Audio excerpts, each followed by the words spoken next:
Sweet corn phool makhana rice తయారు చేసుకోవడానికి కావలసిన పదార్థాలు: pool makhana 1 cup, sweet corn అరకప్పు, కారం తగినంత, పసుపు చిటికెడు, బాస్మతి బియ్యం 1 కప్పు, మసాలా దినుసులు కొద్దిగా, అల్లం వెల్లుల్లి పేస్ట్ 1 టీ స్పూన్, తరిగిన పచ్చిమిరపకాయలు 2,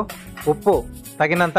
కొత్తిమీర కొద్దిగా, పుదీనా కొద్దిగా, తరిగిన ఉల్లిపాయ 1, జీడిపప్పు 1/2 కప్పు, జీలకర్ర పొడి 1/2 teaspoon. Sweet corn phool makhana rice తయారు చేసుకునే విధానం: ముందుగా స్టవ్ ఆన్ చేసి ప్యాన్ లో పూల్ మక్నా వేసి వేయించి తీసి పక్కన పెట్టుకోవాలి. ఇప్పుడు అదే ప్యాన్ లో నెయ్యి వేసి కరిగాక హోల్ గరం మసాలా, ఉల్లిపాయ ముక్కలు, జీడిపప్పు, అల్లం వెల్లుల్లి పేస్ట్, పచ్చిమిర్చి వేసి వేగాక అందులో మొక్కజొన్న గింజలు, పసుపు, కారం, సరిపడా ఉప్పు, పుదీనా, కొత్తిమీర వేసి మూత పెట్టి కాసేపు మగ్గనివ్వాలి. తర్వాత అందులో జీలకర్ర పొడి, ఉడికించుకున్న బాస్మతి అన్నం, పుదీనా, వేయించుకున్న పూల్ మక్నా వేసి బాగా కలిపి సర్వింగ్ ప్లేట్లోకి తీసుకుని పైనుండి పుదీనా వేసి సర్వ్ చేసుకుంటే sweet corn phool makhana rice ready.